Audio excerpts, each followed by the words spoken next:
Gen X grew up on late-night warnings. It's 10 p.m. Do you know where your children are? Scared, straight. This is your brain. This is drugs. This is your brain on drugs. Any questions? And were inspired by movies that defined a generation. I mean, we're all pretty bizarre. Some of us are just better at hiding it, that's all. Hey, Doc, we better back up. We don't have enough road to get up to 88. Roads? Where we're going, we don't need roads. I feel the need for speed. We found our attitude in comedy. I'm Gumby, damn it! You see that sign? No shirt, no shoes. No dice. Right. Learn it. Know it. Live it. And our identity in pop culture. I want my MTV! I want my MTV. I want my MTV. Who you talking about, Willis? Keep your feet in the ground and keep reaching for the stars. This is Gen X Men with Bill Rowland and Gary Dollarhide. Life moves pretty fast. You don't stop and look around once in a while, you could miss it. All right. Happy New Year, everyone. Welcome in episode number 15. Gen X Men, Bill Rowland here, Gary Dollarhide there in Maine, where it says right underneath, if you are watching us, you can see where he says where the new year starts. I'm assuming it's because Maine, the easternmost point of the United States. Is that what that is in reference to? It absolutely is. I always laugh because everyone looks to New York, and there's a huge following that goes up to Lubec, Maine, Quaddy Point State Park, the easternmost point. They go there to see the sunrise because it hits theirs first. Now, technically, it's in the Eastern time zone, so zone switch, so the time's the same, but you're talking a 400 mile difference from the rest of the East Coast being that much further west than that point in the U.S. So we always laugh and say, nope, New Year really starts in Lubec, Maine. So not that I was up there. It's still 200 miles away from me, and it's cold up there. So shout out to Lubec, Maine. I've been to Maine many, many times. I don't think I've ever been to Lubec. I don't even think I knew that Maine was the easternmost part of the United States. A lot of people would think Florida, Key West or whatever, but it's not. Maine's way, way further east at the northern part of Maine. But I've never been to Lubec, Maine. So can't say that I've been up there. Anyway, put that on your bucket list. A lot of travel destinations are changing. We'll talk about it a little bit later on in the show. We're going to get into some 2026 predictions. I put it into our good friend ChatGPT and said, "Hey, what are the upcoming trendy travel places for 2026?" I was just asking it to give me a bunch of different things. Yeah, one of them may surprise you, and it is one that I would actually. There are a couple that I was like, I wouldn't go there anyway. Either way, I don't care what you say that this is trendy or this has changed. I'm not doing it. Anyway, how was your New Year? Not too bad. We went and had Chinese buffet for dinner, which you roll out there. Christmas, if you're like Jewish and you don't celebrate Christmas. We did steaks for Texas Roadhouse for Christmas. So I decided to do Chinese last night. Got completely stuffed, came home in a food coma. Watched a little television, and by 10:30 we were knocked out. How about you? So you didn't even make it to midnight? Oh no, I didn't even plan to. It was just the whole. If I made it, great. If I didn't, oh well. So yeah, I mean it's not a big deal, and it doesn't change. Just if you stayed up till midnight, it wouldn't make a difference. The New Year was coming regardless. So. I spent like 8 hours on the road yesterday because I had to go to Philadelphia with George Mason. So that was a drive up and a drive back.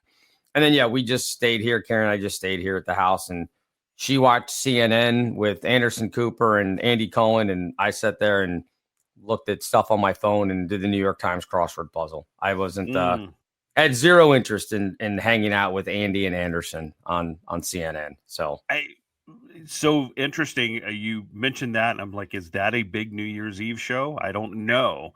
And that's coming with from a certain segment. Yes. Okay. Because, I don't have cable, haven't had it in quite a few years. Okay. Streaming, So I really, at this point, could not tell you what are the mainstream New Year's Eve shows. Because, for me growing up, probably the same for you, it was Dick Clark's Rockin' New Year's Eve. That was the that was the one that everybody tuned into because it was produced well. They always had good music, and it was always fun. So, Well, yeah, kind of. Go ahead. Sorry, I was saying, and after was it 2004, 2005 when he couldn't do it anymore and went to Ryan Seacrest? Yeah, that was about the time I tuned out just in general on it. Well, I think the reason that Dick Clark rocking New Year's Eve and everything is because our parents had grown up with Dick Clark. He was clearly, I mean, obviously he was one of theirs. He wasn't ours. Like American Bandstand was around, but it wasn't. Was American Bandstand a thing for you growing up? It wasn't for me. I mean, I was aware of it and I watched it. Like if there was nothing else on, I might flip over, but I wasn't like, ooh, I have to sit down and watch American Bandstand like our parents probably did.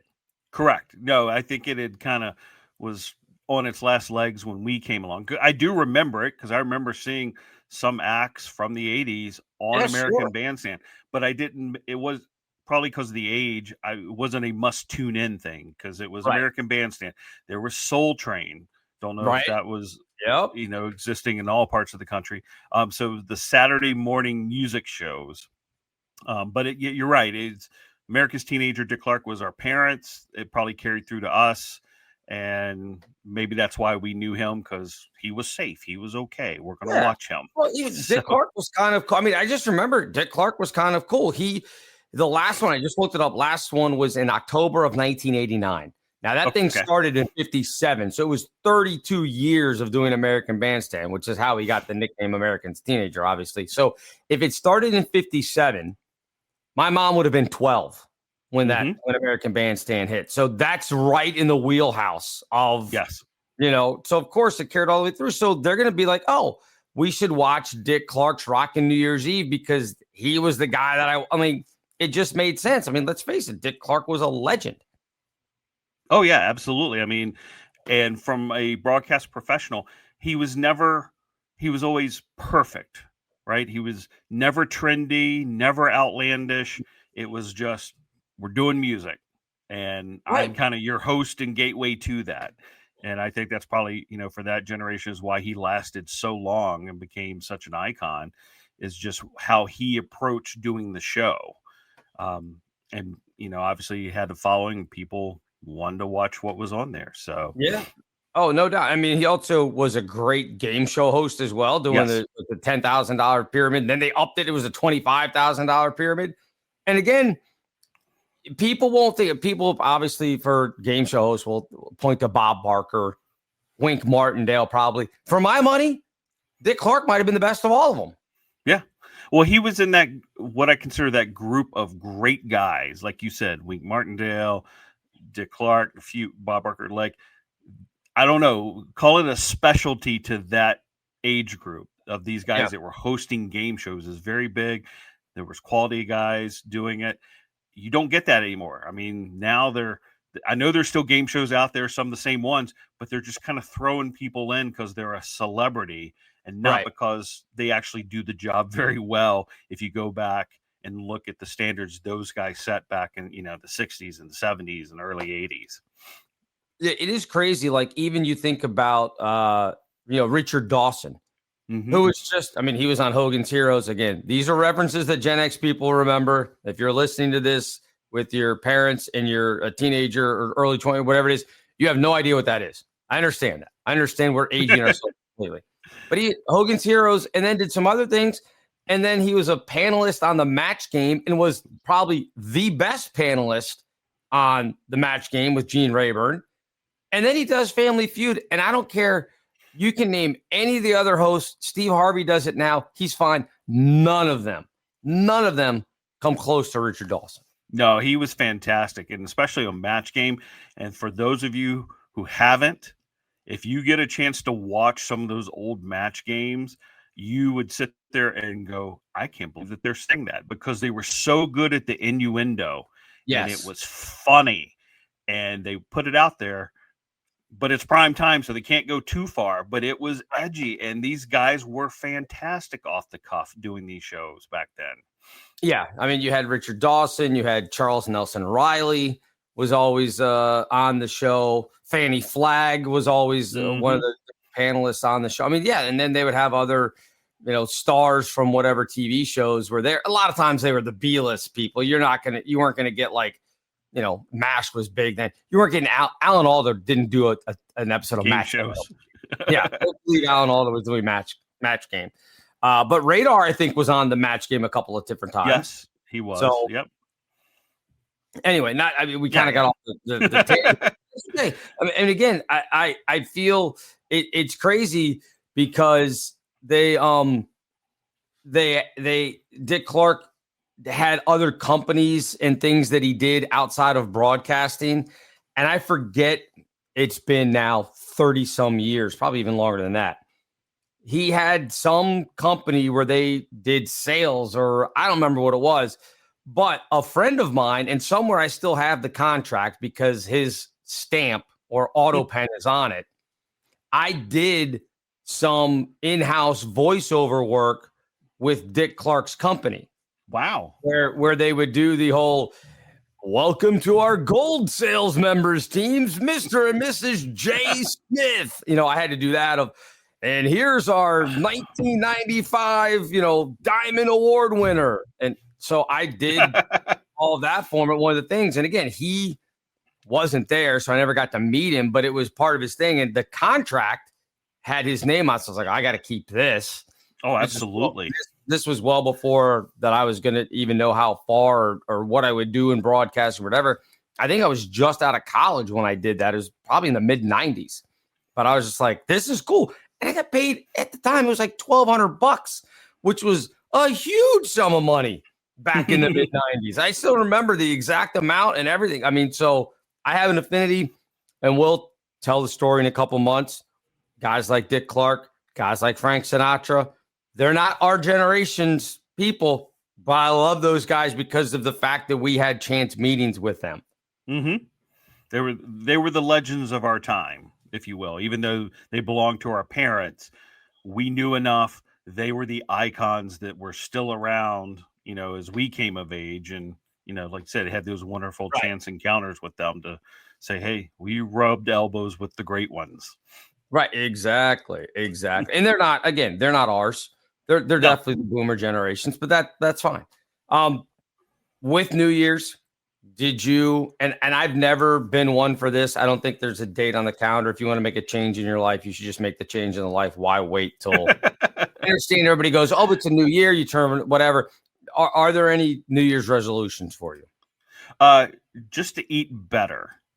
That's really my thing. I've kind of come into of just focusing what I eat. I have already made some changes. I'm just going to keep refining it because, I think that's the best way with resolutions. Everyone says, I'm going to go lose 50 pounds. And then by February 1st, that's not going to happen. And that's just human nature. You try to do too much change, you can't do it. It has to be small steps. So did I, end of the last year, start eating more vegetables? Yes, I did. Nice. Now it's just more cutting the carbs a little bit more, focusing on the protein intake, just trying to eat a little bit cleaner, because whether it's an RFK influence or not, I'm just horrified by the things I've seen in our food production and discussions of now versus the past and what's happening. And so I'm trying to pay more attention to what I'm eating. Maybe, 50 years too late at this point, but, start somewhere, right? Well, here's what I'll say, and this is for anybody who's out there doing it. The idea that you're going to drop this crazy amount of weight in a year, that's the frustrating part of that when you try to do it that way is a lot of times you can't. Just lifestyle, work, whatever it is, you can't spend 4 to 5 hours a day in the gym to drop that amount of weight. It's really hard to do. That's why when people do it, it's such a big, giant story. But if you just go, you know what, 10 pounds this year, I want to weigh 10 pounds less than I did at the start, at the end of 2026, I did at the beginning of 2026. That's a legitimate goal. And you'll see it. And if you do that again over 2, 3, 4 years, well, all of a sudden you've lost the 40 pounds that you wanted to do instead of trying to shove it into a year and going, oh, it didn't work. And like you said, by February or April or whenever it is that you go, oh, I'm not going to get there. It's less frustrating because, again, at my heaviest, I was right about just a shy over 200 pounds. Now, this is years ago. I weighed myself the other day, 165. So 40 pounds down. Now it's been more than 4 years, but it was that slow because I just said, you know what? I'm going to lose 10 pounds this year. Ended up actually losing 13 in that first year. And then it was just kind of like every year, a little bit more, a little bit more. And my rule was, and this isn't from anybody else, this is just something that I did for myself.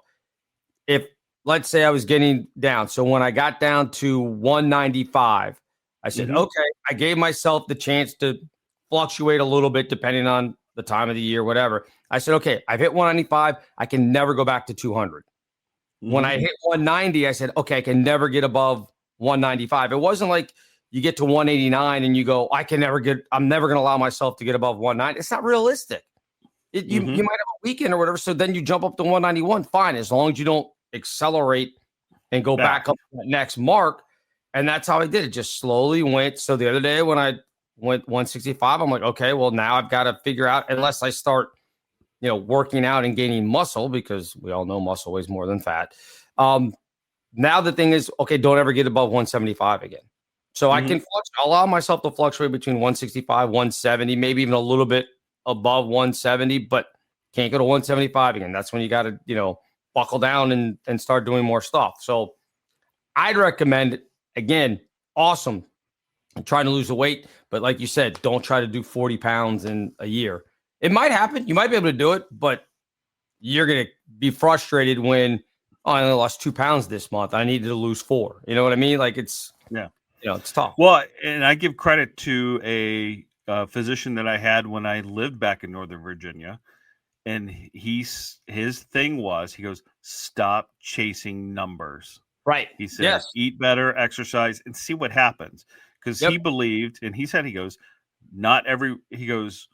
the people that need to lose a lot of weight, if they want to lose it, they won't like the lifestyle and they won't keep it. Right. So that's why his thing was always start with how you eat, start about your activity level, and go forward from there instead of trying to set a goal necessarily. Right. And so for me, I've been up, I've been down, and I refer back to a former coworker. He was very big on eating, and that's how he lost a lot of weight. He goes, I didn't do anything different, didn't go to the gym anymore. He goes, I just changed how I ate. Right. And so I'm starting now looking at it as like, let's clean up the food patterns a little bit. So makes sense. I haven't been crazy in the past. I don't really do a lot of soda. I have watched carbs, but I know now what I'm seeing success with, as we get off on this tangent, is just limiting. I'm eating only between about 11 a.m. and 7 p.m. Yeah. And I'll keep tightening that up and just don't eat in the overnights. And I can tell a huge difference when I wake up the next morning, what goes on the next day, when the body's in kind of that mini fasting mode versus, I had extra slices of pizza at 10:30. Right. Huge difference. Yeah. I mean, and I think for me, it's just, and part of it's because Carrie has to get up at 5:15 every day to go to school. So I'm in bed 9 o'clock most days, 10 o'clock at the latest. So I'm getting 7 to 8 hours of sleep. So when she gets up, I get up. She's always like, just go back to sleep. I'm like, no, I'm awake now. Like your alarm went off. And now I have to ask this. Are you a snoozer? Like your alarm goes off, do you smack it, or on your phone now you have to press the button, but in the old days you would hit it? I am not. I have never been somebody that like the alarm goes off, I'm up. I'm like, okay, time to start the day. She'll hit it 3 or 4 times. So by then I'm already awake. She doesn't really get up until 5:45, but that alarm goes off 3 or 4 times. And I'm like, how are you sleeping for an extra 8 minutes? Like, it doesn't make any sense. It's not sleep. Right. You're just laying there. And she goes, I'm just trying to ease into my day. And I said, well, I've been lying here wide awake for the last half hour. So, yeah. No, I guess I'm maybe unique. So working only 2 to 3 days a week, I set the alarm, I get up, I go to work, right? Yeah. That's just it, because I have to be there. What you do. Yep. Every other day, there's no alarm unless there's something particular going on. It's just I wake up when I wake up. A lot of the times it's about the same time. Sometimes it's not. Whatever. I just when I wake up and get up usually. I don't like to really lounge in the bed, do the snooze thing. So I'm kind of with you on that. Let's just get up and go about our day, whatever it is.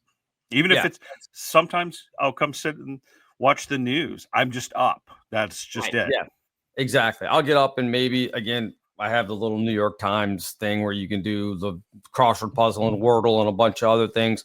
So I'll try to do that because it's just a nice way to kind of get your brain started up in the morning and everything. But yeah, you talked about, so if I'm in bed by 9 o'clock, a lot of times I won't even eat dinner because I'll go to the high school practice.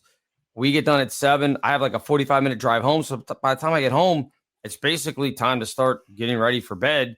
So I'm not going to sit there and eat some giant meal at 8 o'clock. And yeah, I think that's helped because some days I'll eat like one meal a day and then just snack on different stuff. Like I've got a bag of sunflower seeds here that I'll chew on them. I've got a jar of peanuts here in the office that, like I said, I was eating before we started the thing. It's just a little protein in the morning. So yeah, I mean, I think that's the best way to go about doing it. But like you said, you just can't get caught up in, I need to lose 8 pounds this month, because you never know what's going to happen where for whatever reason you couldn't stick to whatever it is. People all the time, I have buddies that are much more gym freaks than I am, obviously, that they say they hate the first 2 or 3 weeks of the year because it's all the people who are trying to come to the gym and it's crowded, and they're like, you're not going to be here in March, so you're just slowing me down from getting through my workout. They're like, by the time March and April roll around, he goes like, it's back to normal. You see the same people that are always there that are doing it because, like you said, it ends up being like a lifestyle. It just, that type of thing. So the people that do it, that start in January and stick with it, that's awesome. I bless them. But these guys tell me all the time, they're like, no, by March, it's pretty much back to normal. And you don't see the people that you saw, clogging up the gym back in January. So yeah. And that goes back to the doctor I talked to earlier when he was talking about going to the gym. He goes, I'd tell you, go start once a week. Yeah. And do that for a little while and then maybe move to 2, because he just believed in patterns and who we are and this whole, especially for diet and lifestyle change. He goes, trying to just all of a sudden, all right, now we're going 3 days a week and do it. He goes, it just doesn't work because that's not how humans, we're creatures of habit and patterns.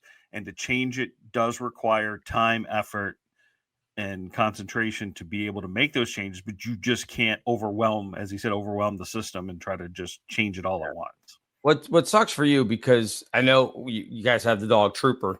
What helped me originally was just taking the dogs.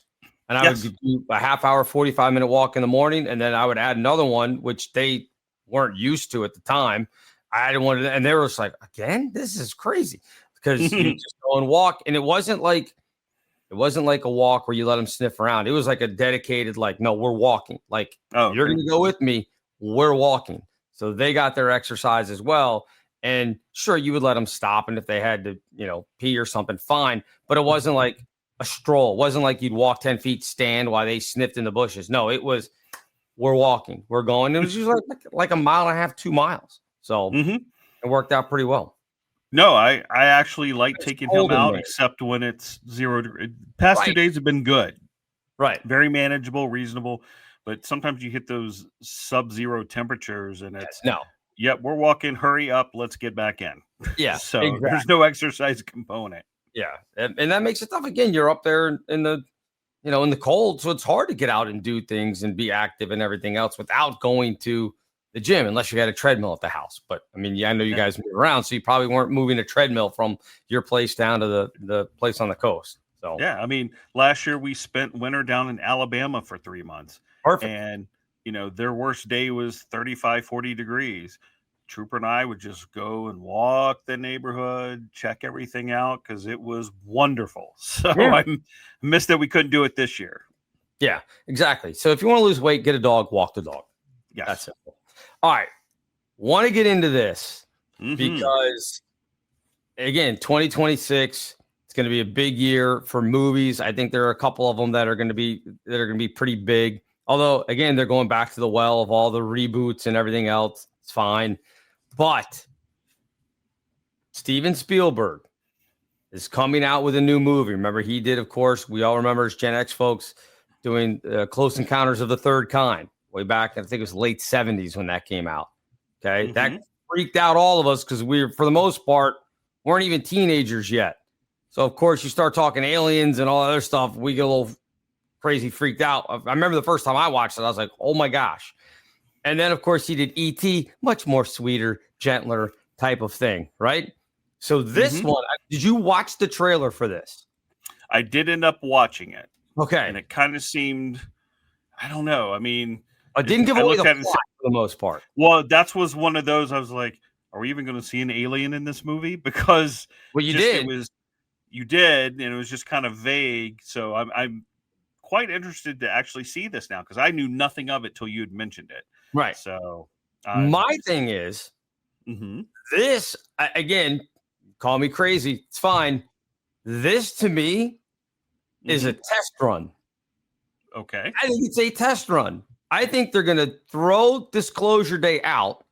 And if you haven't seen the trailer, go ahead and watch it. We can't put it up here. We get banged for copyright stuff, so we can't necessarily play it. But you go ahead and watch it, and you read about what it's supposed to be about. Basically, Disclosure Day is when they're going to tell you, as the guy in the trailer says, I'm going to show 7 to 8 billion people or whatever it is live that basically these aliens or non-human intelligence folks are here. That's what the Disclosure Day is the day that they tell you they're aliens. Are you buying this? No, okay. Not at all. Not saying. So here's my thing. I've always said with aliens, I'm not saying it's impossible, does not exist. Okay. I just have not been given enough hard data to go, this is really happening. So, okay. I mean, if you go back through history, I mean, there's tons of potential discoveries, but we never have anything concrete. It's kind of like Bigfoot, right?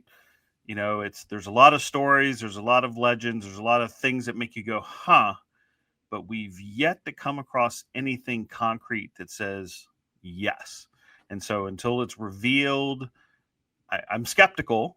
And again, I'm not saying it's not possible. I just kind of go, wow, we've been around for a couple thousand years or more, and we still don't have any true proof yet. So, and that's why I say yet. So that's where I'm at with it. I will say this. Wait, are you familiar with the Tom Cruise movie Minority Report?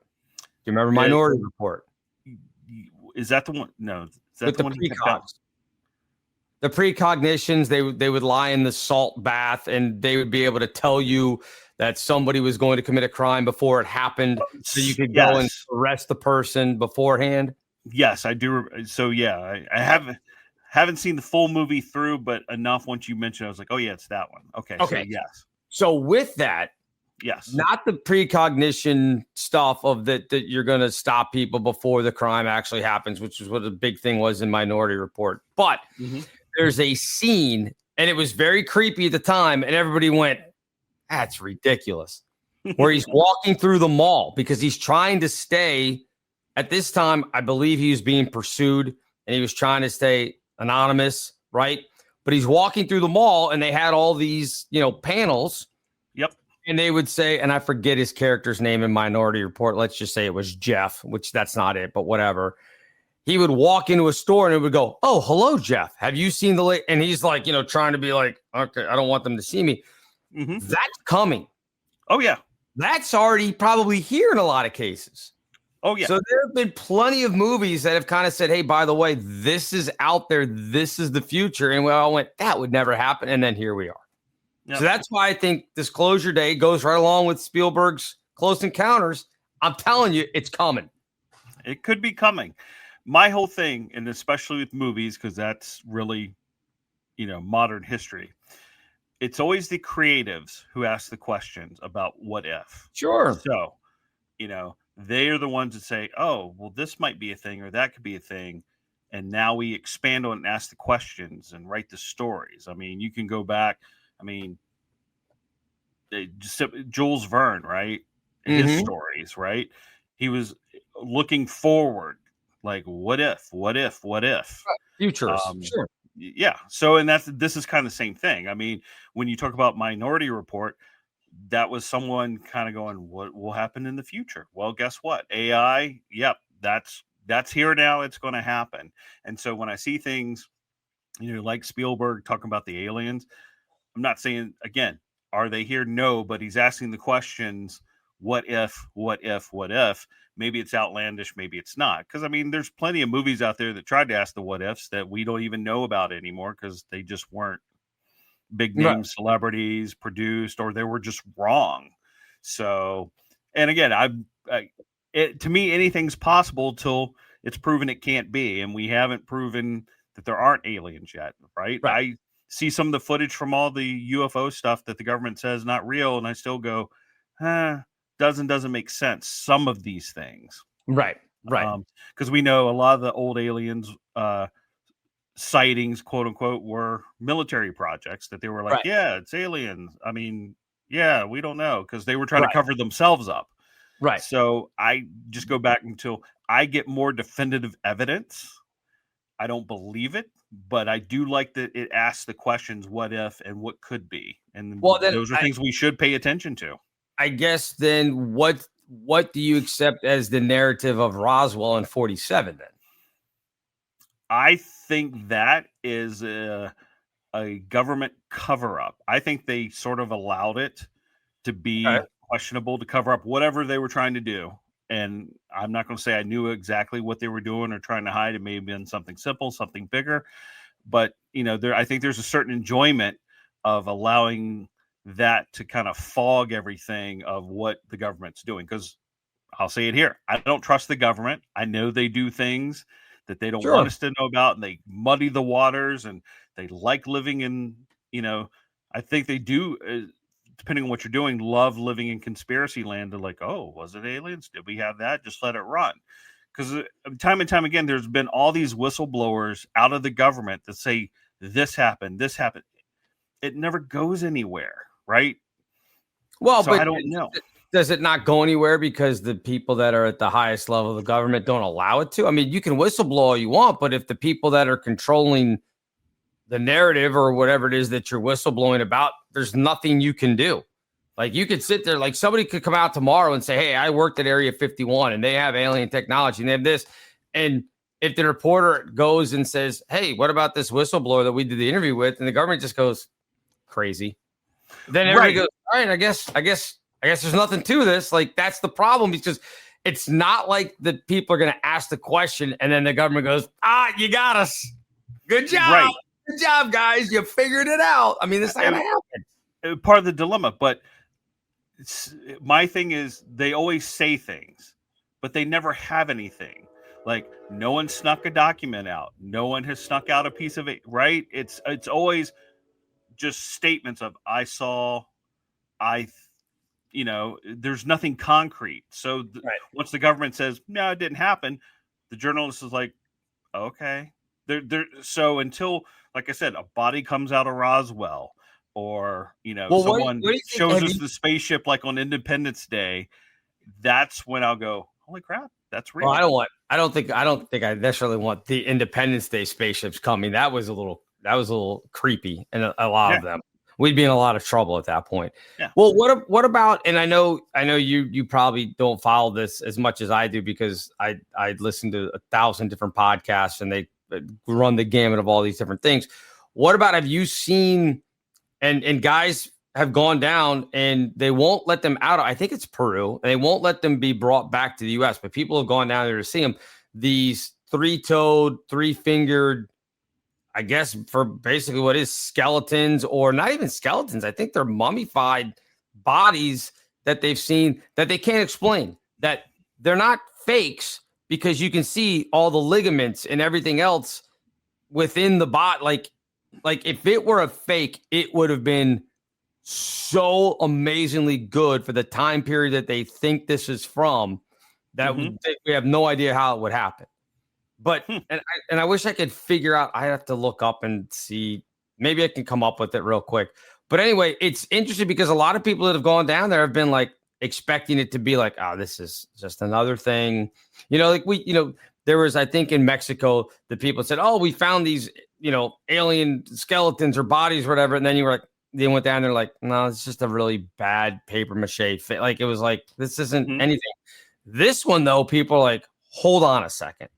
Like, this is really different and really weird. So That's why I say there's always stuff out there bubbling, but they don't have an explanation for it. When you don't have an explanation for it, you kind of have to go, all right, well, what do we do now? You're like, how do you explain this? So, well, and so that's where I would go with me being the skeptic.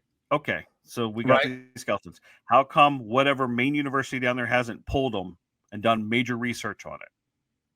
How come they weren't transported to the U.S. at University of Chicago? They won't let them. That's the thing.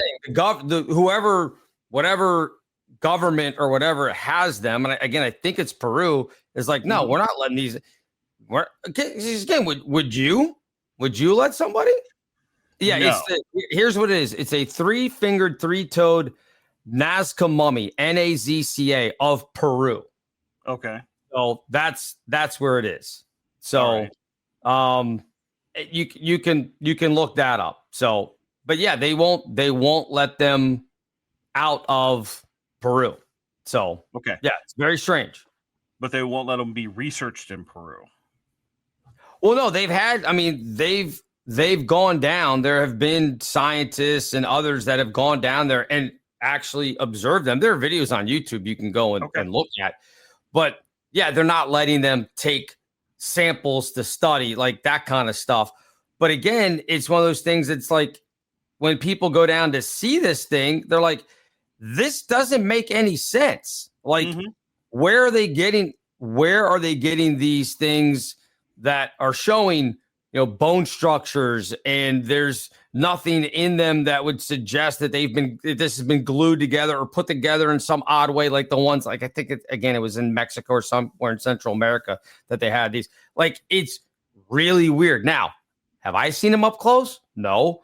I'm going on the opinion of people who have been there and have talked about everything else, and they just go, we have no explanation for this. That's the weird thing, is when somebody who's an expert in this and has debunked other ones and gone, this is nonsense or whatever else, and then they see these things and go, I got nothing. Okay. That's weird. It is weird. If the expert says we can't figure this out, which, it's also okay that they say we don't know, because again, depending on the age of these mummies, we have no idea. Like, did they mess with someone just because? Was it a weird, and again, I don't know the age group. Was it some weird mutation that happened? I don't know. Yeah. I just look at, like, let's go to Egypt, right? We've pulled mummies and had them MRI'd, and it's okay. And it just seems odd, like you say, that they won't let them research it. But the question is, that's why I don't like government, right? They get in the way. Right, because we could just end this, right? We could just pull these mummies, have them somewhere, and figure this out.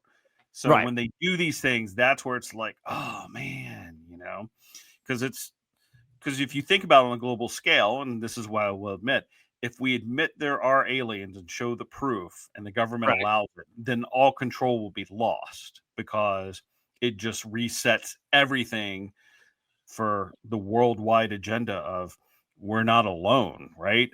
All of a sudden you start to rethink everything, and you let your mind race to Star Trek, Star Wars, and everything else, where there's different beings out there. And how do we do that? How do we interact? What are we doing? It gets crazy if.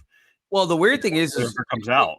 If they've been here, I don't think that you're going to get to the disclosure part of this, and that it's going to be, oh, they're here for the first time. They've been tracking us, and now they're arriving. I don't think that's I don't think that's what's going to happen when, and I'll say when, because I think it's pretty arrogant for us to be like, no, we're the only thing that's in the universe, in the entire everything. It's pretty arrogant to be like, no, we're the only ones.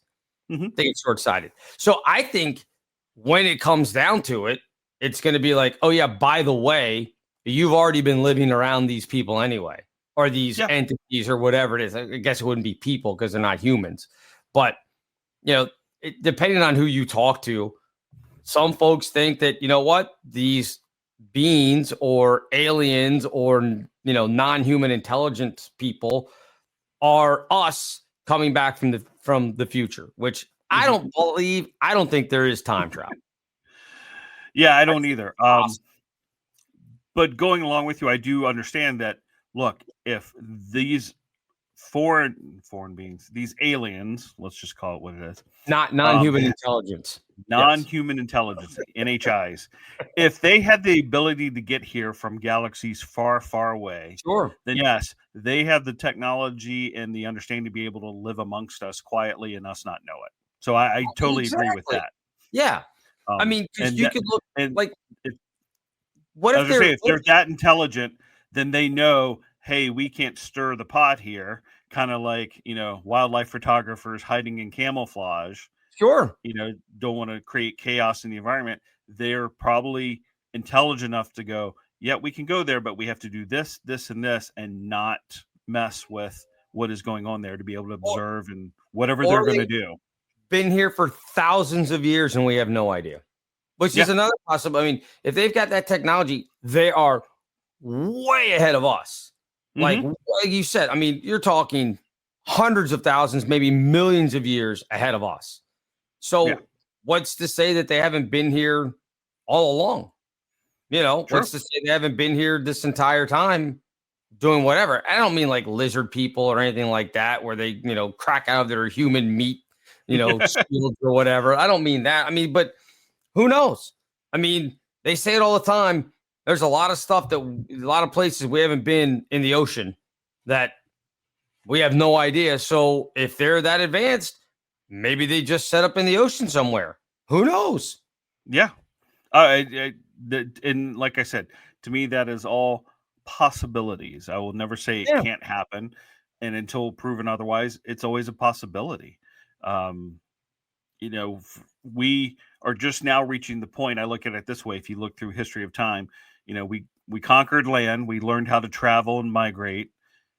We then conquered water because we learned to sail and transport ourselves by water. Then the next step was the sky. We learned to fly and expand ourselves there. What we're left now is, and it kind of leads into this, is space. We're just now getting to that point. I mean, what was it last week?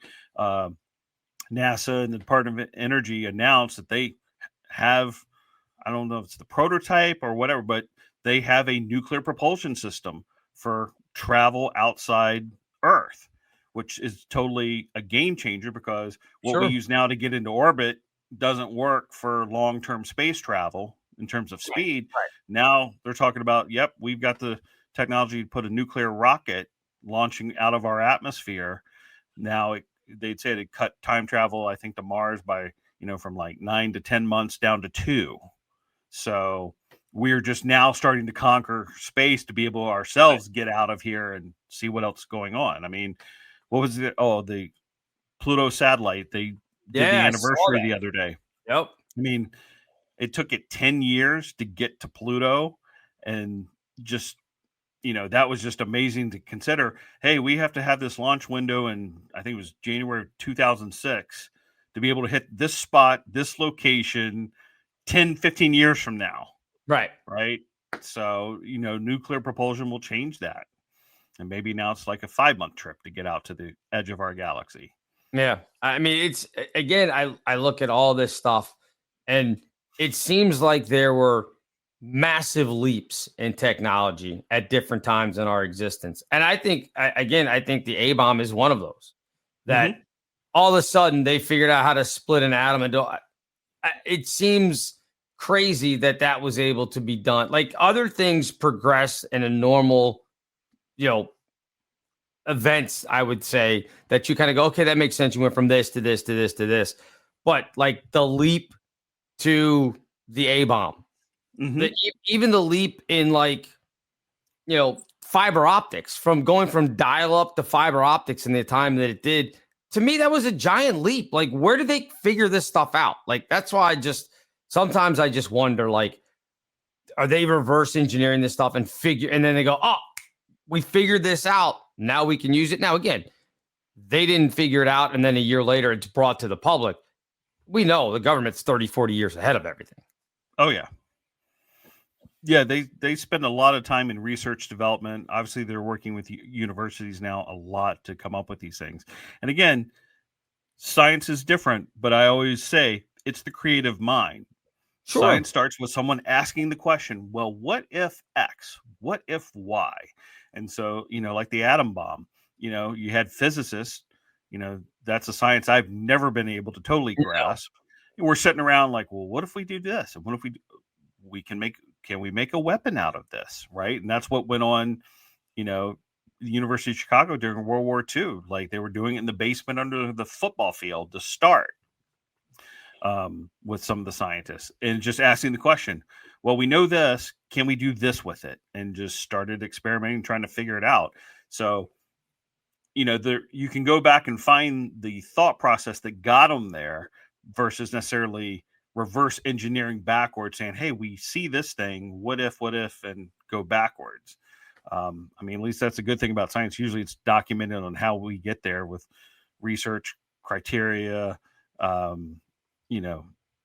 peer review, that sort of thing. So, but perhaps some of the jumps I think just happen. And I think the jumps are going to start happening faster and faster because of AI. I think that's fair. We were talking, you were talking about predictions, and I think that's going to be the biggest driver of anything starting this coming year, of AI being involved in just about everything we do, and watching the accelerated pace of science and just everything that it touches is going to be amazing. Yeah. And so let's go ahead and move on to our 2026 predictions for this coming year. Obviously, I am not predicting that they're going to say that there are aliens, but I will say the reaction to Spielberg's Disclosure Day is going to see an acceleration of people demanding that if we do know that there are non-human intelligent beings, that we want to know, because it's been rumored in the past that I believe under Bush 1, maybe, that they actually had people sit down and say, okay, if there were aliens, tell us the pros and the cons and how you think that the public would react. And people came back and said the reaction would be so bad, the economy would take all these things, that they were just like, well, then we can't do this. Yeah. Now, whether or not that is true, whether or not that meant that there are, who knows? But I think you're going to see, that phrase, non-human intelligent life or non-human intelligent being, whatever it is. I think you're going to see that used a lot by the end of the year. That's my first prediction. No, and I agree. And that's why I said earlier, if it got out in a just blatant, rip off the Band-Aid, yep, there's non-human intelligent beings out there. Yep. The inhibs. It would throw everything into chaos, because society is structured. We live in patterns. We live in structure for the most part as humans on this earth. And that would completely disrupt that there's something out there different. Right. And so that's why I say with government, I wouldn't be surprised if there was proof out there that they are really trying to suppress, at least for the short term, saying, yeah, it's not, we can't confirm it. We're not going to deny it, and just kind of leave it vague, because I think the societal consequences would just be overwhelmingly bad in the short term. I think the way they'd have to do it is basically say, look, they've been here all along. Obviously, if they wanted to destroy us, they could have done it already. So just continue to live your life. It's fine. That's what I mean. That's what I think. All right. You got anything for 2026? Pagers might make a comeback. Okay. Here's the thing. You laugh about that. There's a lot of Gen Z that they like the analog stuff, that they like. Do. I saw an article the other day that said they called them dumb phones, but they said that dumb phones were going to become a thing in 2026, where the kids don't want to be connected all the time, that they're going to just have this simple, hey, I can text and call people, but I can't do anything else. I'm like, good. I think that'd be great. Yeah. No, and that's part of it. We've seen vinyl come back. Well, now we're going to have you come back, because you have frozen and Gary is stuck. Getting tired of streaming and digital, that they're going to look for things that are more analog and more touchy-feely. And I was just like, you know what? Pagers could make a comeback. It's possible. next level of dumb phone, if you will, of if you need me, just page me. I'll see your number. I'll get back to you. Yeah. And honestly, it's a pretty good way to be like, okay, I'll get back to you when I can. I mean, look, there are still doctors that have pagers. Yeah. So still in use in some places, absolutely. Yeah. Because reliable, it works, especially within the hospital. That's where they're mostly used. Yeah. But exactly. see that. We talked about movies changing, less movies going to theaters. Everything's about streaming and content now. I won't be surprised at some point DVDs, VHS make a stronger comeback. Well, VHS maybe not. That format. I mean, the visual of it stinks. DVDs are still. Correct. I mean, they're still pretty good. So yeah. So you may see a resurrection in that sort of entertainment field. I agree. I think there's something so sterile and so unfriendly with some of the technology that's coming out that we're experiencing that there will be a longing for something a little bit more tangible with the next generations. And it may not last long and it may not be a boom, but they want to reach out. Like I said, it would be a fad. It's like, yeah, we want to do that again. I get my gumballs from a gumball machine. You actually use a quarter, even though they don't make pennies anymore. Right. I get a nostalgia that they really don't. They never grew up, never experienced, but they want it. And so that's what I think will be an interesting thing in 2026 if we'll see more of that kind of thing. And I think a little bit of a driver of that was Stranger Things on Netflix, showing them all in the A's of, again, kids just going out and riding their bikes all over town. Now, I mean, we all weren't fighting aliens back in non-human intelligent beings. We weren't fighting them back in the 80s, but we were doing, you watch that and you are reminded of, oh yeah, we used to go out into the woods and build a fort that would stay there for, months, if not years on end. And you would use it, build it when you were 9 and keep improving it. And it'd still be there when you were 13 or 14, when you had moved on to something else. I think they look at that and go, that looks fun. I wish I could do that, rather than building it on Roblox or whatever it is. Correct. Yeah. No, it's the tangible. I mean, there's even been some schools here in Maine. I don't know if it's happened down in Virginia that are, I can't remember what term they use it, but a part of their daily is spending 3 to 4 hours outside, like walking the woods, building forts, playing in the dirt. Like that is part of their curriculum versus, hey, we just sit in the classroom at a desk all day reading these books. They're trying to balance out that education with, I can't remember if there was a term that they had for it, but yeah, they take them out and we play in the dirt for a few hours, building stuff, tearing it down. Yeah. Problem solving. And I think it'd be good. I mean, like I said, I've seen it with my son. He's talked about where he would like to live in the city so he could bike more. Now, not the adventuresome that we did with our bikes back in the day, but he's not too big on the car, mass transit. He's kind of like, it'd be neat to bike around. I mean, that's the quote. It would be neat to bike around. So, right. But what is that? It's like the same feeling I used to have on my motorcycle. You're not surrounded by metal. It's just you. And it's a different feel traveling that way than it is, in a train, in a car, in a plane. So, and a big metal cylinder. Yeah, exactly. All right. So my next one here for 2026, I'm going to go celebrity route. Taylor Swift. And this goes along with Travis Kelce is going to retire. I don't think Travis Kelce's coming back. I think he's done after this week. They're going to announce that she's pregnant at some point in 2026. Ooh.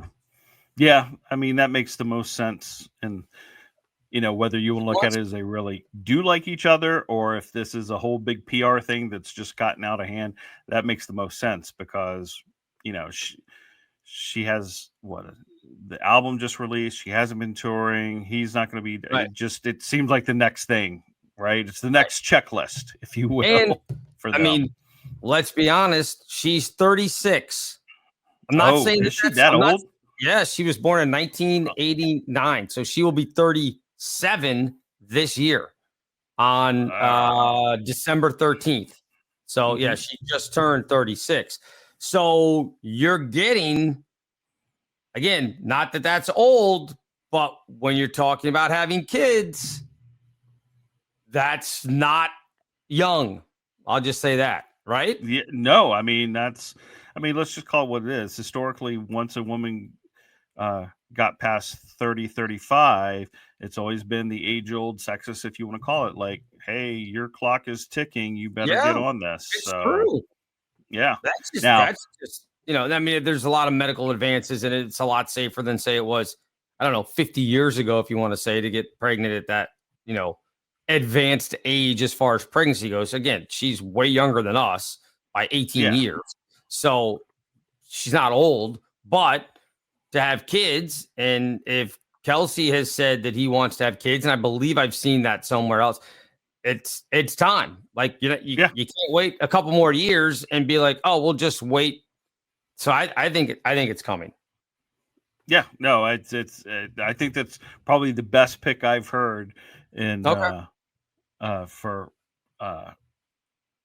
looking ahead what will happen predictions this year. I like yours better. I was way off on like big societal tangents. I like that you've kind of gone with stuff. Go ahead. No, I think the next blow up you're going to find is going to be in healthcare. I think we're starting to learn some things, especially in cancer research, that, again, argue if you want, if is either ignored or wasn't prominent. But just talking to some of my doctor friends, this whole anti-parasite medication regime used in cancer treatment really has some foundations. And it's not because cancer is a parasite, but it treats the cancer cells the same way it does parasites, by starving them of a certain energy source. Are you talking about like fenbenzidol and stuff like that? Exactly. Yep. It's just a parallel of, this actually does what we needed to do regardless of what the cell is. Like I said, parasite versus cancer. I know Johns Hopkins is doing a lot of research on it, and I think that's going to go a long way. We'll find out, I think, in the next year. Here's the problem why I think that it's going to be, because I've read, if people aren't familiar, go read up on Joe Tippins. Are you familiar with Joe Tippins at all? I've heard the name. Yeah. He was the one that basically kind of started this whole fenbenzidol, protocol type stuff when he had, I want to say, stage 4 small cell lung cancer. I don't remember what it was. But just look it up. Trust me, you'll find article after article after article on him, everything else. And I saw this because obviously when I went through my colon cancer years ago. But the reason I always struggle with whether or not this is going to be some major breakthrough, fenbenzidol and drugs like it have been out there on the market. For those who don't know, fenbenzidol is what you give your dog to deworm it. When you have like a puppy or a dog gets worms, you give them fenbenzidol. It's that drug basically. You can't make any money off of it. I can buy a whole packet of it for $20. And I used to, because I was like, I got nothing. It's not harmful to humans as far as we know. I haven't seen any tests that says it destroys your liver or anything. But it's like one of those things where you go, well, if it's not going to be, hurtful to me, I don't know if it's beneficial or not, but why not? I used to mix it into my yogurt that I would have every morning. And I did that for 6 or 7 months while I was going through chemo, just because I was like, I don't know, maybe it'll help. No idea. But I read a bunch of people that said it helped them. So I was like, okay, well, I'll, it's not harmful. And I talked to my oncologist about it. And he goes, well, I don't think it's going to kill you. He's like, so, right. He goes, I don't know that it's going to help you. And I was like, well, that's okay. I said, I'm not going to quit my treatments. I'm not going to stop coming here and letting you guys poison me, which is basically what it was. So I'll just keep doing this. So yeah, I think there are a lot of things out there that are like that. That I think you're right. I think we're going to see a big jump with AI and all that stuff helping in the medical field. But I also think that we're going to see a lot of people going, well, what used to work? What natural things will work? Because there's been a monster backlash against the pharmaceutical companies for a lot of different reasons. But this is part of it. Like, we all know if they can't make money off of it, they don't want to do it. Yep, they don't care. They're not going to research it because there's Right. no money in it. And I mean, I've seen it just in my practice in emergency medicine of, oh, we had this, well, we did this. Oh, we got to stop doing that. And not that was necessarily pharmacological based, but certain. And then all of a sudden we're back to, well, we used to do it this way, and here's why it's better now. Right. I've seen that in practice, and I think it's going to happen with medicine. Ivermectin, fenbendazole. I don't think it's the replacement. I think they're going to refine it, figure out certain cancers. It's enhancement in certain situations.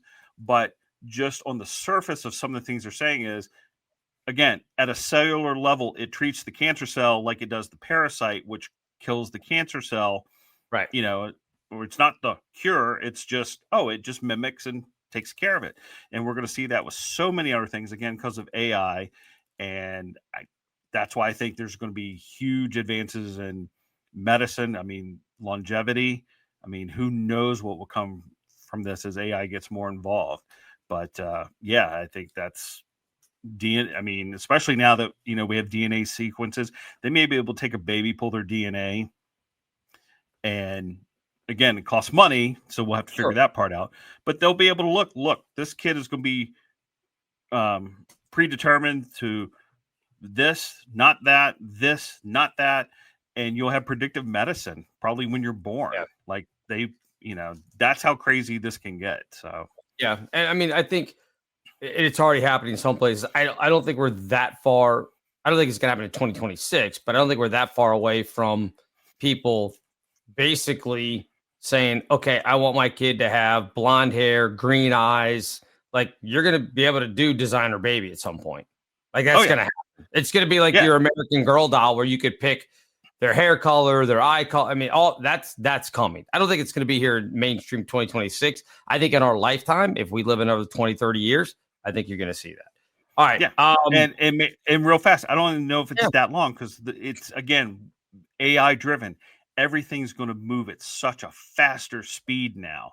I mean, if you think how for us, we saw dial up to fiber, like the speed at what things are going to happen, it might be 5 or 10 years, but still that's faster than we would have thought originally. Right. I think it'll first be, obviously, because of the money, it's going to be just for celebrities and rich people. I think the average person will have a pushback on it because they're going to be like, no, I just want to have my child. I don't need to like everything kind of like this. Well, it's kind of like, this generation going back to like vinyl and everything else. Everything doesn't need to be perfectly polished in exactly the way that they dream it. I think, and that's why I think Gen Z and everything is going to look at it and be like, no, we just want to have, we'll just have our kid. That's all. I don't need to have it designed. They'll give up the gender reveal parties. God, I hope so. I mean, I never understood because it was said to me, and it was right, is the one big surprise you have in your lifetime. Sure. So we never checked on what our son was when had him. Let's face it, how dare you assume that baby is a boy? You don't know the baby's gender. How dare you? All these parents with their gender reveals. That's awful. That kid has its own license to be able to determine what gender it is. People are awful with your pink and blue balloons. All right.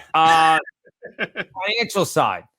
Yes. It's not that far away, so it's not that big of a leap. Dow 50K happens this year, and I believe it will finish above 50,000 at the end of the year. Again, that's not a huge leap. That's only like a 2 to 3, maybe 5% jump because I think it's at 48 right now. So, 5% would put it over 50K, but I think it will hit 50K this year and maybe hit 50K by April, and it will stay. We'll have a little dip, but it'll stay above 50K by the end of the year. Yep. I agree with you. I think it's going to hit 50K this year. The question is, will it stay and how long? Because I think a lot of it's also driven by the midterms because the midterms will, if they go a certain way, it's going to change a lot of things, causing a lot of uncertainty. So I feel like from the professional money management side, it's, 11 o'clock and Disney closes at midnight. We're doing anything and everything we can between now and then to ride the wave. And then readjust, and I don't could be positive, but I think it's gonna be more of a negative adjustment if things get clamped down after the midterms next year, for the last 2 years of Trump's presidency. Right. So yes, but I definitely, 50,000, it's coming. It's going to be on the back again. AI. It's kind of the internet on steroids, like it was back in the late 90s. I think we got ahead of ourselves and then had the pullback. I think this time this thing is just going to run on the backs of AI, and invest now. But I'd still invest in hard assets too, gold, silver. Yeah, absolutely. Get your gold, There's get your silver. too many other countries buying it up for us to ignore that they're trying to get away from the US dollar. And again, not that we're giving any kind of financial advice, because we're not certified to do that. This is just us talking to dum-dums. You can't manipulate silver and gold to the point that you can fiat currencies. So correct. Just keep that in mind when the debt is approaching 50 trillion, I think, or whatever it's going to be over the next couple of years. Just saying. All right, I want to get to this travel thing before we go. Yeah. So I typed into our good friends at ChatGPT. Give me some of the top travel destinations for 2026. And one of the ones it came up with in the U.S. was Detroit, and I went, no, thank you. So. No offense. Did it give reasoning? I'm trying to figure that one out. Here, let me go scroll back to it. Okay. All right. Hold on. I've got a bunch of different stuff in here. Here it is. Detroit, the unexpected urban boom. Detroit is officially trending as a travel destination for 2026. Its cultural scene, affordability, and rising search interest have put it on travelers' forecast maps as the next big city break spot for arts, live events, and unique local experiences. Yeah, the unique local experience is you'll get shot. That's exciting. I mean, affordable. It's like the old days in Baltimore. You can buy a shell of a row house for $2,000, right? Right. I don't think you want to live in that neighborhood, but it's affordable. So I'm just wow. And so this goes back to one of the questions we had brought up before about talking about AI, which platform, what's the influence behind it? Because somehow coming up with Detroit, you question like, what, did Detroit cut a deal somewhere with their visitors bureau to make us the next? You still have to be careful of what these answers are. Yeah, because ChatGPT scrapes from like Reddit and places like it's like, okay, you're going by some Reddit thread, but that's not where it got this. But yeah, so a couple of the other ones like was it Adelaide, Australia? However you pronounce that, I don't know. I'm like, okay, fine. I don't know. I haven't been to Australia. I'd like to go to Australia. I have no opinion. I don't know anything about that city. So, was it Milano, Italy? That's where they're doing the Olympics. That makes sense. The Olympics is coming up here in 2026. Perfect thing. You then scroll down. I'm going to skip these other ones because they're more like, generic ones. They're not, it says like mountain escapes or book-bound travel where you read a book and you go to the trip inspired by that book. But then you get down to number 9, Rwanda. What? Rwanda has been aggressively marketing itself via major U.S. sports partnerships while positioning itself as a sustainable and conservation-oriented tourism hub, and the attention is paying off, according to this. Okay. Remember when I said at the very beginning of the show there are 2 places I would not go on this travel list? Yeah. Number 1 was Detroit. Number 2 with a bullet, Rwanda. Yeah, that's wow. Again, so that's the question. Can you influence ChatGPT by writing an article? I don't know, or enough articles and getting it out there that says, hey, Rwanda is the place to be in 2026. I mean, I'll give them credit. Reading this, it says they have sponsored top European soccer clubs like Arsenal, Paris Saint-Germain, and another one in Spain. I can't pronounce it. Atletico Madrid, maybe. And they've also done it with the Clippers and the Rams here in the U.S. They're doing sports tourism things. Apparently, gorilla trekking is like a massive, huge thing. Who knew? No idea. Gorilla tourism is up 27% in recent years, according to, again, ChatGPT. So and we just lost Jane Goodall this past year. So. Exactly right. So, yeah, I mean, I don't know. Okay. I got Rwanda was not on my list of places to go. So, well, but I mean, of course, it's ChatGPT. It's not author. Like, it's one of those where I could see if you were a creative writer for a travel magazine, you know, people get bored of beaches, this, that, and the other. So you got to slide in, you know, as they say, slide in one or two that are controversial and make a case to make people go, oh, wow. 1.3 million visitors last year, according to, again, to this. So, like, just vacationing visitors, I mean, State Department officials. It says Rwanda welcomed over 1.3 million visitors with tourism revenues in the hundreds of millions of US dollars.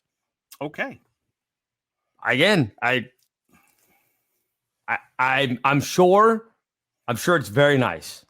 I'm sure I will never be there. And maybe that's me just not understanding how things have changed, because obviously in the past it had a bad reputation. So I would fully expect maybe an updated version of that for this year, or maybe next year. Yeah. I won't be surprised if Somalia ends up on the list of where you should be heading to for your vacation spots. You think Mogadishu is going to become the hot new city here in 2026? Well, you know, they're going to say, you know, a lot of investments have been made. Maybe things are being cleaned up in the culture there. I can see that happening. So it's just not right. Well, it's just not right. Yeah, I can't. I mean, I'll go with Rwanda, but you know, that's fine. But you know, because I can't see it. It was the movie Hotel Rwanda, wasn't it? It was pretty bad. So that's why I think that sticks in my head of really that's a place to go. But again, they're saying investments, they've cleaned the place up. So, and that movie is probably 20 years ago. So yeah, that's 2 decades of putting everything back together to make it tourist friendly and gorilla trekking. I'm going to check this gorilla trekking out. Yeah, I've never heard of gorilla trekking before, so we'll see. We may do. It's inspired me. I may come up with moose trekking up here. There you go. Get you into the northern climes and let you track moose around. Yeah, just follow the moose. It's all good. Yeah. All right. We've done our duty for the day. Any final thoughts before we get out of here? Nope. I just say from the movie Back to the Future, since it's a new year and what we're doing is they said in the movie, here's to the future. There you go. The past is the past. The future is waiting. We will see you guys next time. This concludes this episode of Gen X Men with Bill Rowland and Gary Dollarhite. Gen X Men is now off the air.